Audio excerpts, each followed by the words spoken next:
इंसान को बचाने, पापों से छुड़ाने, मृतकों को जिलाने मेरा मसीह आया। आज जिंदगी के इस दौर में सबसे बड़ी आवश्यकता प्रार्थना की आवश्यकता है। हर कोई प्रार्थना करने को कह रहा है। हमें अपने लिए प्रार्थना की आवश्यकता है, हमारे मित्रों को आवश्यकता है, जो लोग पीड़ा से गुजर रहे हैं उनको आवश्यकता है। सारे संसार को आज प्रार्थनाओं की आवश्यकता है, क्योंकि प्रार्थना की सामर्थ परमेश्वर की सामर्थ है। परंतु कुछ शर्तें हैं कि हमारी प्रार्थना प्रभावशाली हो सके, असरदार हो सके, दमदार हो सके। परमेश्वर के सामने हमें कैसी प्रार्थना करना है, आज इस बात पर हम विचार करेंगे। ये बहुत प्रमुख और गंभीर बात है। इसे हम ध्यान से अपने हृदयों में स्वीकार करेंगे। तो आइए हम आज की आराधना में आगे बढ़ते हैं। हिंदी चर्च ऑनलाइन की इस विशेष सभा में मैं आपका हृदय से स्वागत करता हूं और धन्यवाद देता हूं कि आज आप हमारे साथ जुड़े हैं। आज निश्चय परमेश्वर मुझसे और आपसे बातें करेगा, हमको प्रेरणा देगा, हमको समझ देगा, हमको बुद्धि देगा और हमको सही दिशा में बढ़ने के लिए अपने वचन का प्रकाश देगा। आइए हम गीतों को गाएं, आइए हम अपनी भेंटों को चढ़ाएं, आइए हम प्रभु यीशु मसीह के बलिदान को स्मरण करें और आज की इस आराधना में आनंद से, धन्यवाद से, सच्चाई से, खराई से भाग लें। परमेश्वर हम सबों को आशीष दे। आप सब के लिए हम सब प्रार्थना कर रहे हैं। आज की हिंदी चर्च ऑनलाइन आराधना में आप सभी का स्वागत है। हे मेरे मन, यहोवा को धन्य कहे और जो कुछ मुझ में है वह उसके पवित्र नाम को धन्य कहे। हे मेरे मन, यहोवा को धन्य कहे और उसके किसी उपकार को न भूलना। परमेश्वर के आदर में हम सभी अपने सरों को झुकाएंगे और प्रार्थना में जाएंगे। हे हमारे सर्वशक्तिमान, महान, दयालु, प्रेमी पिता परमेश्वर, इस खूबसूरत सुबह में हम आपके चरणों के नज़दीक आते हैं। पिता, आपको हृदय से धन्यवाद देते हैं आज के इस तेरे द्वारा ठहराए हुए पवित्र दिन के लिए। पिता, धन्यवाद देते हैं आपकी दया, अनुग्रह, करुणा के लिए, जो प्रतिभोर को आप हमारे जीवनों पर बनाए रखते हैं कि हम जीवितों की ज़मीन पर पाए जाते हैं। पिता, धन्यवाद देते हैं पिता इस ऑनलाइन सर्विस आराधना के लिए पिता, जिसके द्वारा हम एक दूसरे से जुड़कर दूर दूर रहकर भी तेरी आराधना स्तुति कर सकते हैं। पिता, होने दे कि ये आराधना हमारे जीवनों के लिए बहुत सारा प्रतिफल लेके आने वाले हो सकें पिता, और होने दे कि इसके माध्यम से हम एक दूसरे से जुड़े रहें और तुझसे जुड़े रहने वाले हो सकें पिता। सभी अगुओं के लिए धन्यवाद देते हैं पिता, जिन्होंने इस व्यवस्था को बनाया पिता, और इसके द्वारा हम तेरे प्रति रविवार को आराधना स्तुति कर सके पिता। होने दे पिता कि ये सिलसिला आगे भी चलता रहे और हम इसी तरह तेरी आशीषों से आशीषित होते रहने वाले हो सकें पिता। धन्यवाद देते हैं पिता कि जब हम आराधना करते हैं, गीतों को गाते हैं पिता, प्रभु भोज में शामिल होते हैं पिता, होने दे कि उसके द्वारा हमारे जीवन में बहुत सारी आशीषें आने वाली हो सकें पिता। और जब हम तेरी मेज में सहभागी होते हैं पिता, तो हम इस बात को स्मरण रखें कि तूने हमारे लिए अपने इकलौते बेटे को बलिदान किया और उसके द्वारा हमको उद्धार मिला है पिता। होने दे कि आगे की आराधना में तेरे दास के द्वारा जो तू वचन देना चाहता है पिता, वो हमारे जीवनों में बहुतायत से फलदायी होने वाला हो सके पिता। और होने दे कि आज की आराधना हम सभी के लिए आशीष का कारण होने वाली हो सके पिता। इस पूरी आराधना पे आपकी आशीष और आपकी उपस्थिति चाहते हुए इस प्रार्थना को तेरे बेटे, हमारे मुक्तिदाता प्रभु यीशु मसीह के नाम से मांग लेते हैं। सोनो ग्रहण कर, आमीन। अब हम परमेश्वर की महिमा और स्तुति में उल्लास और हर्ष के साथ कुछ गीत गा लेंगे।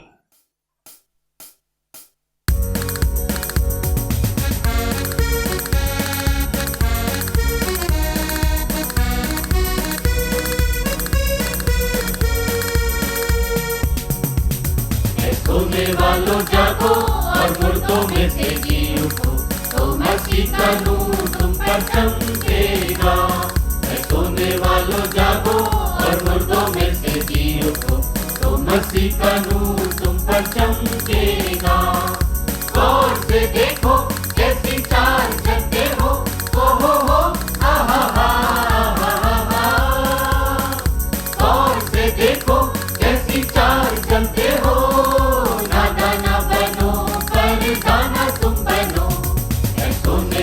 जागो और मुर्दों मसीह का नूर तुम पर चमकेगा।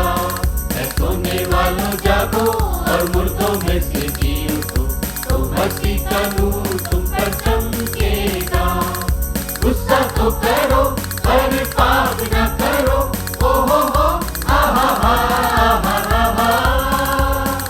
गुस्सा तो करो पर पाप न करो, शैतान को ना मौका दो। ऐ सोने वालों जागो और मुर्दों में से जी उठो, तो मसीह का नूर तुम पर चमकेगा। ऐ सोने वालों जागो और मुर्दों में से जी उठो, तो मसीह का नूर तुम पर चमकेगा।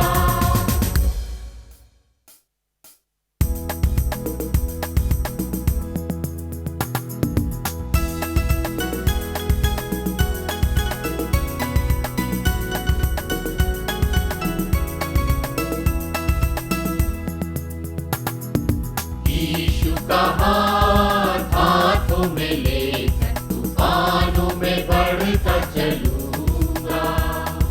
यीशु का हाथ हाथों में लेकर तूफानों में बढ़ता चलूंगा।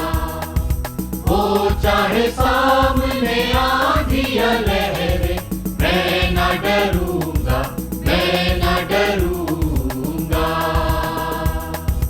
यीशु का हाथ हाथों में लेकर तूफानों में बढ़ता चलूंगा।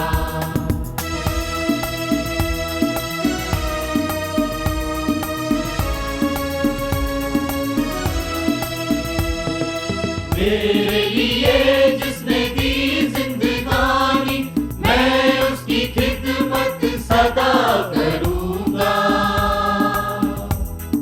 मेरे लिए जिसने दी जिंदगानी, मैं उसकी खिदमत सदा करूंगा। कर जाए जा उसके लगन में, मैं ना डरूंगा, मैं ना डरूंगा। यीशु का हाथ हाथों में लेकर तूफानों में बढ़ता चलूंगा।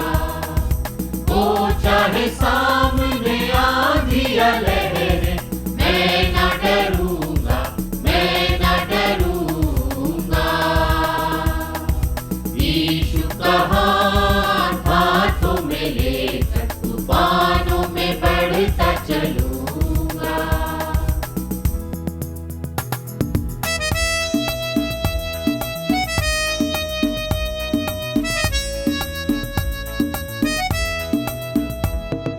राहों में हो कांटे या हो अंधेरा, ना कोई साथी अकेला चलूंगा। राहों में हो कांटे या हो अंधेरा, ना कोई साथी अकेला चलूंगा। अपने भी छोड़े साथ सफर में, मैं ना डरूंगा, मैं ना डरूंगा। यीशु का हाथ हाथों में लेकर तूफानों में बढ़ता चलूंगा। वो चाहे सामने आंधी या लहरें, मैं ना डरूंगा, मैं ना डरूंगा। यीशु का हाथ हाथों में लेकर तूफानों में बढ़ता चलूंगा। तूफानों में बढ़ता चलूंगा, तूफानों में बढ़ता चलूंगा।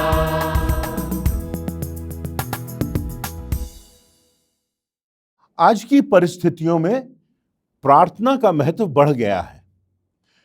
प्रार्थना की आवश्यकता लोगों को और भी अधिक लगने लगी है। अधिकांश समय लोग कहते हैं, हमारे लिए प्रार्थना कीजिए, हमारे इस प्रिय के लिए प्रार्थना कीजिए, हम आपके लिए प्रार्थना करेंगे। चाहे व्यक्ति मसीह हो या गैर मसीह हो, चाहे व्यक्ति आस्तिक हो या नास्तिक हो, चाहे व्यक्ति अनपढ़ हो या पढ़ा लिखा हो, आज हर कोई प्रार्थना के महत्व की बात कर रहा है, प्रार्थना के महत्व को समझ रहा है। और आज हम प्रार्थना का असर भी बहुत स्पष्ट देखते हैं। थोड़ी देर के लिए हम प्रभावशाली प्रार्थना के विषय में चर्चा करेंगे।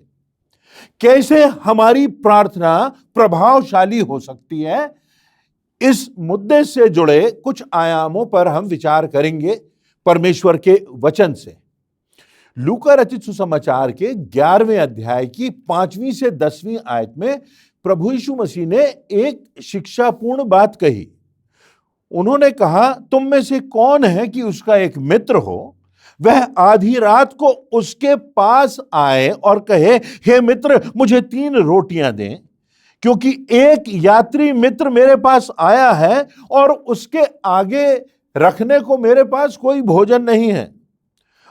और यह व्यक्ति बिछौने पर पड़ा है, इसका मित्र दरवाजा खटखटा रहा है, इसके यहां कोई आया है जो भूखा है। और तब यह व्यक्ति कहता है कि मैं तो बिछौने पर लेट गया हूं और यह संभव नहीं है कि मैं आऊं और उठकर तुझे कुछ भोजन वस्तु दूं। उसके बावजूद भी यह मित्र दरवाजा खटखटाता है और उससे याचना करता है। और तब प्रभु यीशु मसीह एक बहुत महत्वपूर्ण बात कहते हैं, मांगो तो तुम्हें दिया जाएगा, ढूंढोगे तो तुम पाओगे, और खटखटाओगे तो तुम्हारे लिए खोला जाएगा। क्योंकि जो कोई मांगता है उसे मिलता है, जो ढूंढता है वह पाता है, और जो खटखटाता है उसके लिए खोला जाता है। अब इस पूरी घटना में, इस पूरे चित्र में मेरे और आपके लिए आज के संदर्भ में और हमारी जिंदगी के संदर्भ में कौन सी शिक्षाएं हैं, इन पर हम विचार करेंगे। पहली बात जो है वो ये, प्रार्थना का जो प्रारंभ है वो विनम्रता के साथ होता है। विनम्रता से हम अपनी आवश्यकताओं को स्वीकार कर लें। हम इस बात को स्वीकार कर लें कि हमें भोजन की आवश्यकता है और हमारे पास भोजन है नहीं। हमारी जो कमी है उसको हम स्वीकार कर लें। हम मान लें कि हमारे साथ ये समस्या है, हमारी ये आवश्यकता है, जिसके लिए हमें प्रार्थना करना है। ना यहां कोई अकड़ की बात है, ना यहां कोई अहम की बात है, ना यहां हम अपनी इज्जत दांव पर लगा रहे हैं, परंतु हम मान ले रहे हैं कि हमारे पास जिस बात की आवश्यकता है वो नहीं है। ये मेहमान आया है और ये मेहमान भूखा है और इसको भोजन देने के लिए इसके पास कुछ वस्तु नहीं है, तो वो अपने मित्र के पास जाता है। आज हम इस बात को मान लें कि हम जिस स्थान पर हैं, जिस परिस्थिति में हैं, हमें प्रार्थना की आवश्यकता है, हमें परमेश्वर के पास जाने की आवश्यकता है, हमें परमेश्वर से याचना करने की आवश्यकता है, हमें परमेश्वर से मांगने की आवश्यकता है। क्योंकि हमारी समस्याओं का समाधान राजनीति में नहीं है, हमारी समस्याओं का समाधान अर्थशास्त्र में नहीं है, हमारी समस्याओं का समाधान इंजीनियरिंग में नहीं है, हमारी समस्याओं का सारा समाधान चिकित्सकों के पास नहीं है, हमारी समस्याओं का समाधान साइंटिस्ट के पास नहीं है। हमारी सोच है कि हमारे पास सब कुछ है, हमारी बुद्धिमत्ता है, हमारा धन है, हमारी समझ है, हमारी जमीन जायदाद है, हमारा अध्ययन है, हमारा व्यापार है, हमें पूर्वजों से मिली हुई हमारी संपत्ति है। ये सब कहीं काम नहीं आने वाला। मैंने और आपने देखा है कि हम परिस्थितियों के आगे असहाय से खड़े हैं और हम अपने प्रिय को तड़पते हुए देख रहे हैं, अपने प्रिय की मृत्यु की पीड़ा से गुजर रहे हैं, और वर्तमान परिस्थितियों से जूझने के लिए इन सब बातों से हमारे पास कुछ होने वाला नहीं है। ये सब कुछ व्यर्थ है। बात यह है कि हमें परमेश्वर की प्रभु सत्ता को स्वीकारना है, उसके सामने घुटने टेकना है और इस बात को कहना है कि प्रभु, तेरी सहायता के अलावा मेरे पास कुछ नहीं है। ये प्रार्थना का प्रथम आयाम है। हमें अपने अहम को, अपने घमंड को कुचलना है। नीति वचन उसका 16वां अध्याय उसकी 18वीं आयत में लिखा है, विनाश से पहले गर्व और ठोकर खाने के पहले घमंड होता है। दूसरा इतिहास उसका 7वां अध्याय, जिस पर अनेक बार चर्चा हो चुकी है। यहां पर जो बात है कि परमेश्वर हमारी याचना को सुनने को तैयार है, परंतु कुछ शर्त है।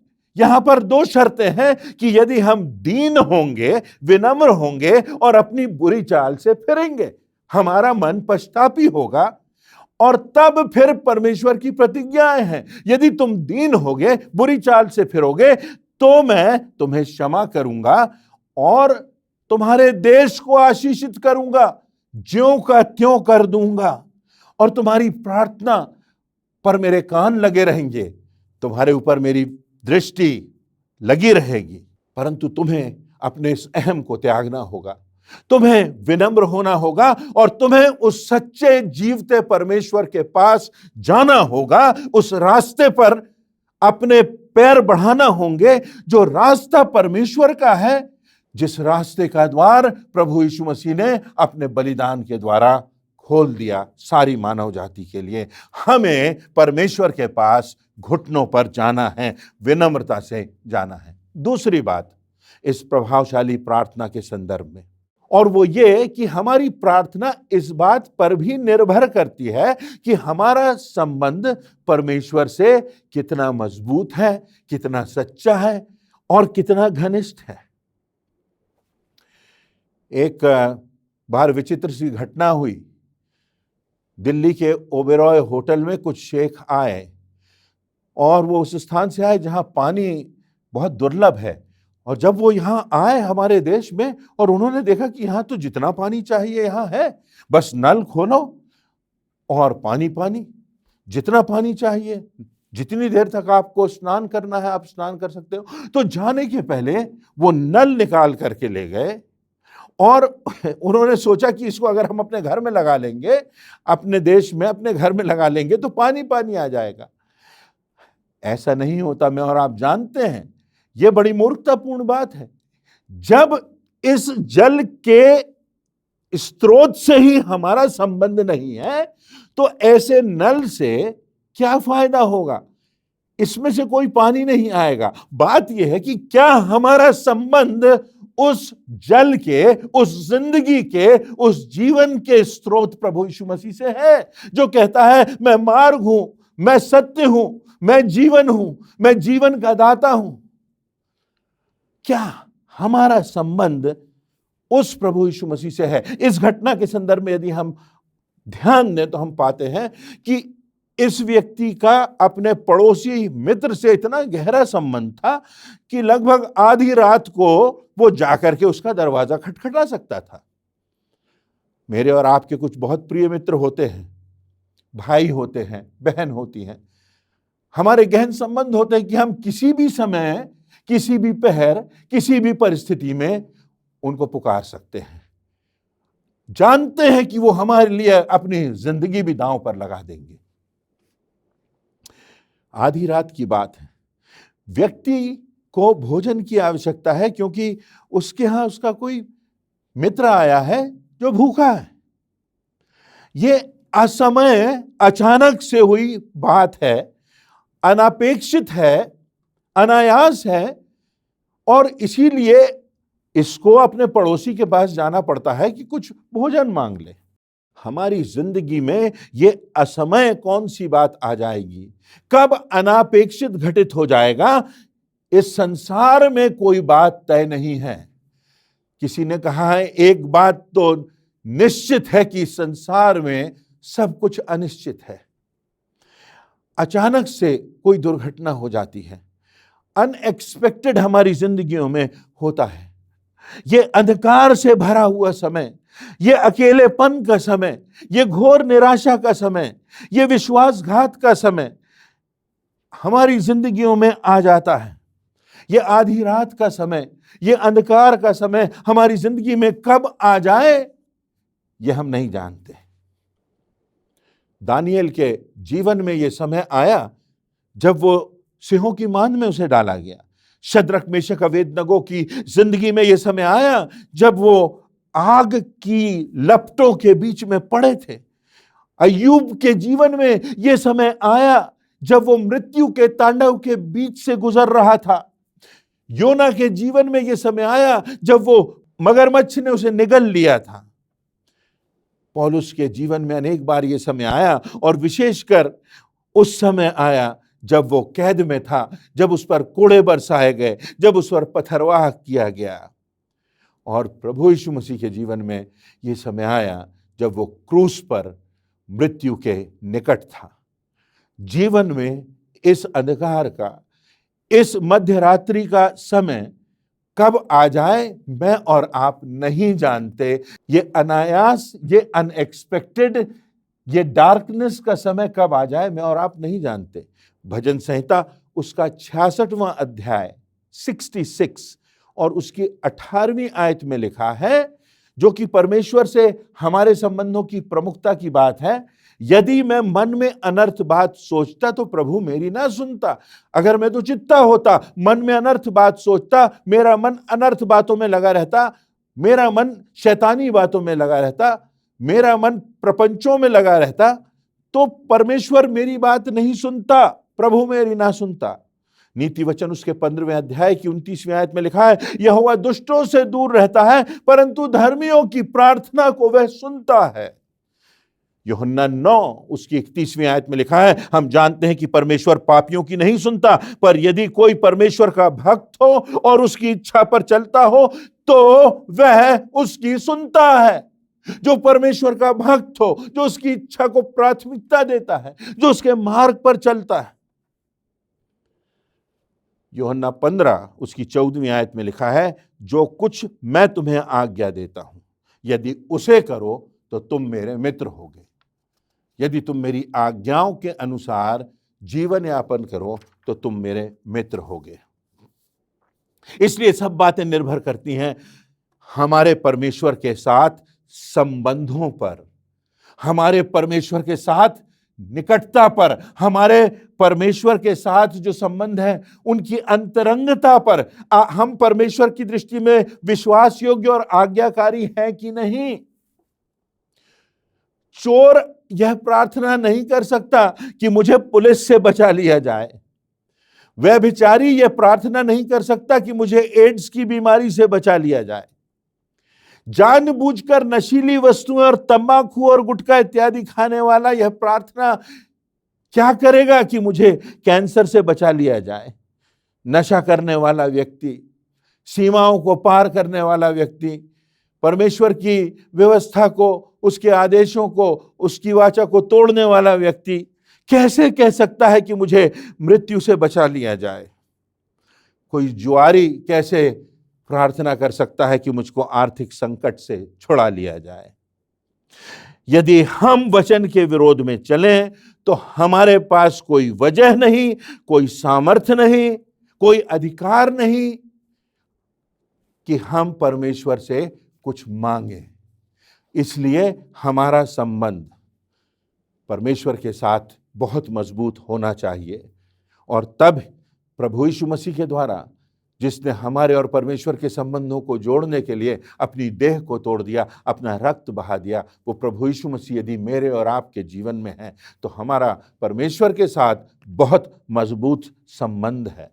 हमारे जीवन में हम जागृत होंगे, हमारा परिवार उससे प्रभावित होगा, हमारा समाज उससे प्रभावित होगा। और वचन कहता है, जब दीन होकर पश्चातापी मन से हम सच्चे परमेश्वर के सामने झुकेंगे, प्रार्थना करेंगे, तो सारे देश को उससे लाभ होगा, सारा देश प्रभावित होगा। तीसरी बात, प्रभावशाली प्रार्थना का अर्थ यह भी है कि बिना निराश हुए हम परमेश्वर से निवेदन करते रहें। जब ये अपने मित्र के पास जाता है ये व्यक्ति, तो उसका मित्र कहता है कि मैं बिस्तर में हूं, बिछौने पर हूं, अब कहां मध्य रात्रि में तू मुझसे ये याचना कर रहा है।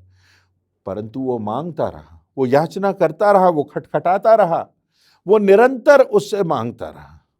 और इसीलिए हमको निर्भीकता से परमेश्वर से मांगते रहना है, याचना करते रहना है। विश्वास से कि परमेश्वर हमको देगा। निरंतर मांगने से हमने देखा है, आंसू बहाने से, पश्चाताप करने से हमने देखा है। हिजकिय्याह राजा का वर्णन जहां परमेश्वर की इच्छा बदल जाती है। हिजकिय्याह राजा की उम्र में 15 वर्ष और जुड़ जाते हैं, उसका राज्य आशीषित होता है, पर वो विश्वास तो हो। इफिसियों की पुस्तक उसका 3 अध्याय उसकी 20वीं और 21वीं आयत में एक बहुत बड़ी बात लिखा है, अब जो ऐसा सामर्थ्य है कि हमारी विनती और समझ से कहीं अधिक काम कर सकता है, उस सामर्थ्य के अनुसार जो हम में कार्य करता है, कलीसिया में, मसीह यीशु में, उसकी महिमा पीढ़ी से पीढ़ी तक युगानुयुग होती रहे। जो हमारी विनती से, हमारी समझ से कहीं अधिक कार्य करता है, जो हम मांगते हैं कहीं अधिक देता है। जब हम पुकारते हैं, हम पर अपनी आशीषों की वर्षा करता है। प्रभु यीशु मसीह नासरत गए और कोई आश्चर्य कर्म नहीं हो पाया। क्यों नहीं हो पाया? क्या प्रभु यीशु मसीह की सामर्थ्य कम हो गई थी? नहीं, ऐसा नहीं था, परंतु लोगों के अविश्वास के कारण ऐसा हुआ था। कई बार मैं और आप जानते हैं कि प्रार्थना निराशा भरा अनुभव होती है। हबक्कूक नबी कहता है, कब तक मैं तुझे पुकारूंगा और तू ना सुनेगा। पौलुस कहता है कि एक कांटा चुभाया गया है, एक पीड़ा है जिससे मैं गुजरता हूं, और 3 बार मैंने प्रार्थना की, फिर भी वह दर्द नहीं दूर होता।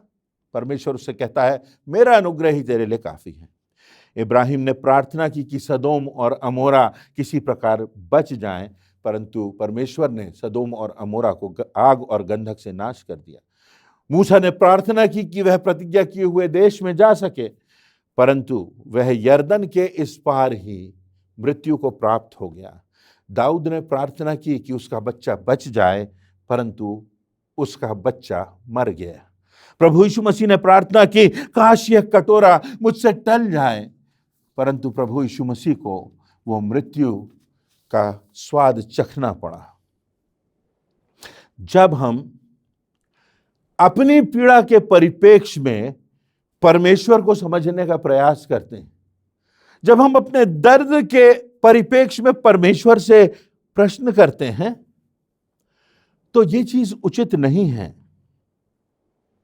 जीवन में सब बातें सुखद नहीं होती। परमेश्वर तो अच्छा है, आशीषित करने वाला है, महान है। पीड़ा आती है, उसमें भी परमेश्वर का कोई प्रयोजन होता है उनके लिए जो उस पर विश्वास करते हैं। इसलिए हर परिस्थिति में हम परमेश्वर पर विश्वास करें और इसी विश्वास और आज्ञाकारिता के मार्ग पर, प्रभु यीशु मसीह के मार्ग पर आगे बढ़ते जाएं, क्योंकि यही मार्ग हमें अपनी मंजिल तक पहुंचाएगा। चौथी और अंतिम बात, प्रार्थना प्रभावशाली होती है और प्रार्थना से सकारात्मक परिवर्तन होता है। जब प्रार्थना में प्रभाव होगा और इन बातों का जिनका हमने उल्लेख किया, ये बातें हमारी जिंदगी में होंगी, तो फिर हमको उसका अच्छा परिणाम मिलेगा, परमेश्वर की आशीषें मिलेंगी, जो मांगा है उससे कहीं अधिक मिलेगा। इस घटना में जो हमने प्रारंभ में देखी, इस घटना में उसका पड़ोसी मित्र उठता है और उसको भोजन दे देता है। परिस्थितियां बदल जाती हैं। जैसा मैंने कहा, हिजकिय्याह ने प्रार्थना की और उसको 15 वर्ष मिल गए। एलिय्याह ने प्रार्थना की और 3.5 वर्षों तक बारिश थम गई। योना ने प्रार्थना की और सारा नगर नीनवे नाश होने से बच गया। कितनी बार हमारी जिंदगियों में ऐसा होता है, जब हम प्रार्थना करते हैं तो कभी कभी हम बदल जाते हैं, परिस्थितियां बनी रहती हैं।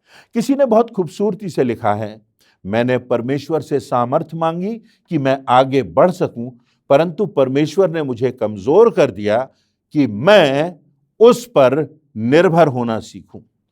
मैंने परमेश्वर से मदद मांगी कि मैं अपने जीवन में बेहतर कर सकूं, परंतु परमेश्वर ने मुझे समझ दी कि मैं दूसरों के जीवन को आशीषित कर सकूं। मैंने परमेश्वर से धन मांगा कि मैं प्रसन्न रह सकूं, परंतु परमेश्वर ने मुझे निर्धन बनाया कि मैं उसकी निकटता में रह सकूं। मैंने परमेश्वर से शक्ति और ऐश्वर्य मांगा कि मैं लोगों को कुछ दिखा सकूं, परंतु परमेश्वर ने मुझे शून्य कर दिया ताकि मैं परमेश्वर की सामर्थ्य से भर जाऊं और उसके प्रति आज्ञाकारी बना रहूं। मुझे वो कुछ नहीं मिला जो मैंने मांगा, पर मुझे वह सब मिल गया जो परमेश्वर ने चाहा, जो परमेश्वर की दृष्टि में प्रमुख है। और अब मैं दुनिया का सबसे आशीषित व्यक्ति हूं। कभी हम बदलते हैं, कभी परिस्थितियां बदल जाती हैं। तो जो बात मैं कहना चाहता हूं वो ये कि प्रार्थना में सामर्थ होगी। जब हम प्रार्थना करेंगे तो उसमें सामर्थ होगी, वो प्रभावशाली होगी यदि हम में दीनता होगी, यदि हम में वो खालीपन का एहसास होगा, यदि हम जानेंगे कि हमें परमेश्वर की कितनी अधिक आवश्यकता है। प्रार्थना में सामर्थ होगी, प्रार्थना प्रभावशाली होगी यदि हमारा संबंध परमेश्वर से मजबूत है, हम उसके प्रति विश्वास योग्यता का जीवन जी रहे हैं। प्रार्थना में सामर्थ होगी यदि हम निरंतर परमेश्वर पर निर्भर रहेंगे, उसी से मांगेंगे, उसी को धन्यवाद देंगे, उसी को ढूंढते रहेंगे, उसी के ज्ञान में बढ़ते रहेंगे, खटखटाते रहेंगे, हमारे लिए खोला जाएगा। और तब प्रार्थना की सामर्थ्य से कभी परिस्थितियां बदल जाएंगी और कभी हम बदल जाएंगे। परमेश्वर ने हमें भेजा है कि हम परिवर्तन करें, और इस परिवर्तन करने में प्रार्थना का एक महान माध्यम परमेश्वर ने हमको दिया है, क्योंकि ये प्रार्थना की शक्ति परमेश्वर की शक्ति है। और इसीलिए प्रभु यीशु मसीह ने कहा कि तुम जगत की ज्योति हो, तुम पृथ्वी के नमक हो। जो नगर पहाड़ पर बसा है वह छुप नहीं सकता, परंतु उसके पहले हमारी जिंदगियों में परिवर्तन की आवश्यकता है, हमारी जिंदगियों में दीनता की आवश्यकता है, हमारी जिंदगियों में परिवर्तन की आवश्यकता है। हमारी जिंदगियों में यदि कोई पाप है उससे दूर होने की आवश्यकता है, और उस घमंड से, उस अहंकार से, वो घमंड से चढ़ी हुई आंखें, वह अहंकार से भरा हुआ हृदय, वो समझदारी की बातें, और वो ये समझना कि हमको सब मालूम है, हम सब कुछ कर सकते हैं, इस भावना से मुक्ति और परमेश्वर के चरणों में जाकर विनम्र और दीन होना, और ये कहना कि परमेश्वर केवल और केवल तेरी सामर्थ्य से ये संभव होगा, ये पहाड़ टल जाएगा, ये पीड़ा दूर हो जाएगी, ये लाल समुद्र दो भागों में बंट जाएगा, इन सिंहों के मुख बंद हो जाएंगे। परमेश्वर, मुझे तेरी सामर्थ्य की आवश्यकता है। हम इन सब दुर्भावनाओं से अपने आप को खाली करें तो हमारी जिंदगियों में असर होगा, हमारी प्रार्थनाओं में असर होगा, हमारे परिवारों में परिवर्तन होगा, हमारे समाज में हम परिवर्तन देख सकेंगे, और हमारे देश को परमेश्वर आशीषित करेगा। यह परमेश्वर का वचन है, यह परमेश्वर की शिक्षा है मेरे और आपके लिए आज के इस विशेष समय में। काश इन बातों को हम गंभीरता से लें तो हम परमेश्वर के महान कार्यों को अपने जीवन में और अपने जीवन से होता हुआ देख सकेंगे। परमेश्वर इन वचनों से हम सबों को प्रेरणा दे। परमेश्वर को हम धन्यवाद देते हैं आज के सुंदर वचन के लिए। हम आराधना के प्रमुख भाग में आ गए हैं। प्रभु भोज में सम्मिलित होने से पहले आइए हम अपने मनों को तैयार करेंगे इस गीत के द्वारा।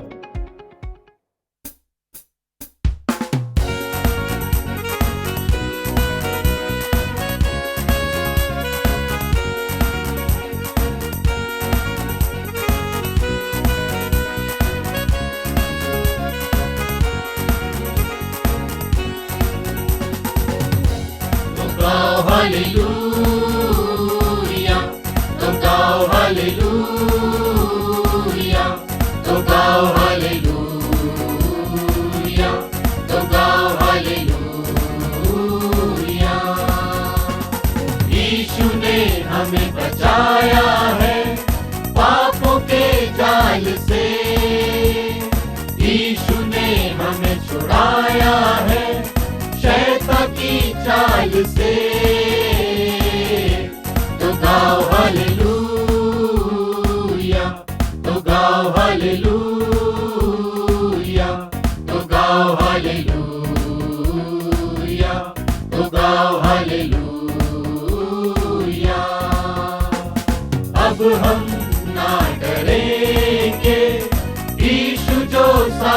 है, शैतान से हम लड़ेंगे यीशु के नाम से। तो गाओ हालेलुया, तो गाओ हालेलुया, तो गाओ हालेलुया, तो गाओ हालेलुया। शालोम शांति और सलाम हम लाए हैं आपके नाम। शालोम शांति और सलाम ये है यीशु का पैगाम। तो गाओ हालेलुया, तो गाओ हालेलुया, तो गाओ हालेलुया, तो गाओ हालेलुया, तो गाओ हालेलुया, तो गाओ हालेलुया, तो गाओ हालेलुया, तो गाओ हालेलुया, तो गाओ हालेलुया, तो गाओ हालेलुया।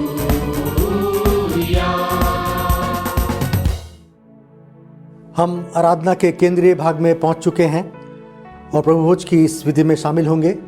जिनका बपतिस्मा हो गया है वो इस विधि में शामिल होंगे। प्रभु यीशु मसीह ने जिस रात वो पकड़वाया गया, रोटी ली और धन्यवाद करके तोड़ी और शिष्य को देकर कहा, ये मेरी देह है जो तुम्हारे लिए तोड़ी जाती है, मेरे स्मरण के लिए यही किया करो। इसी रीति से उसने ब्यारी के पीछे कटोरा लिया और कहा, ये मेरा लहू है, ये नए नियम की वाचा है जो तुम्हारे पापों के लिए बहाया जाता है। आइए इस विधि के लिए परमेश्वर को धन्यवाद दें, उससे हम प्रार्थना करेंगे। हमारे महान दयालु और सामर्थी पिता परमेश्वर, तेरे नाम का धन्यवाद करते हैं, तेरे नाम की स्तुति करते हैं। धन्यवाद देते हैं तूने अपने बेटे को संसार में भेजा कि उसने अपना बलिदान दिया और हमको अपने लहू से खरीद लिया। हम धन्यवाद देते हैं इस विधि के लिए पिता परमेश्वर कि इस विधि के माध्यम से हम तेरे साथ एक दिन और जुड़ जाते हैं प्रभु और तेरे मार्ग पर आगे बढ़ते हैं। हम धन्यवाद देते हैं इस विधि के लिए पिता परमेश्वर। हमारी विनती है जितने लोग इसको ग्रहण करते हैं सब पर आपकी आशीष का हाथ बना रहे। इस विधि पर हम आपकी आशीष चाहते हैं। इस प्रार्थना को उद्धार करता प्रभु यीशु मसीह के नाम से मांगते हैं, आमीन। प्रभु की मेज तैयार है, आइए हम सब मिलकर इसमें भाग लेंगे।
आइए हम सभी अपने स्थानों पर खड़े हो जाएंगे और अंतिम प्रार्थना में जाएंगे।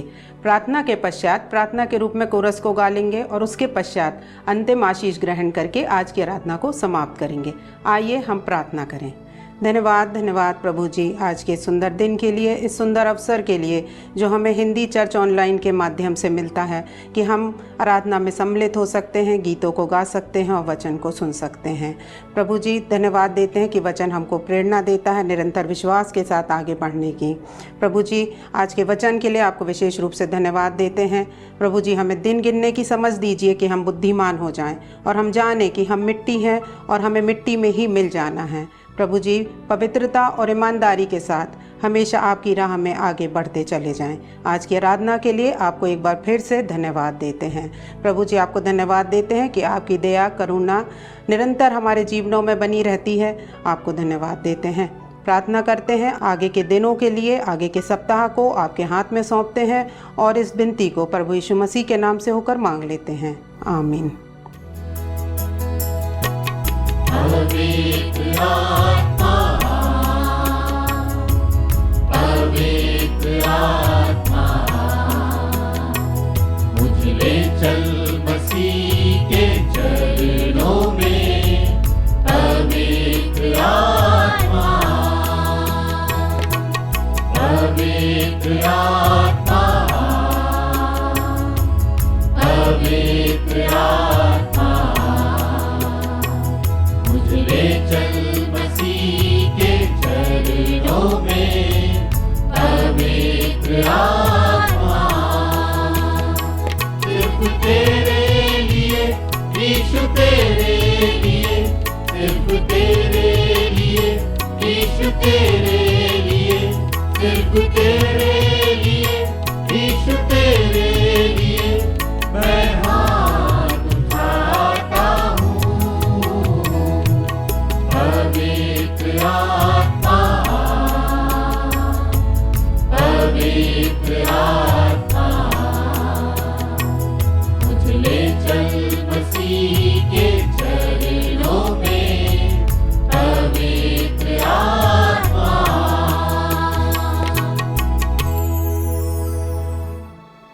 आइए हम आशीष वचन ग्रहण करेंगे। अब जो तुम्हें महिमा के सिंहासन के सामने निर्दोष और निष्कलंक करके खड़ा कर सकता है, उस अद्वैत पिता परमेश्वर का प्रेम, प्रभु यीशु मसीह का अनुग्रह और पवित्र आत्मा की सहभागिता हम सब विश्वासियों पर अब से लेकर सदा बनी रहे। आमीन।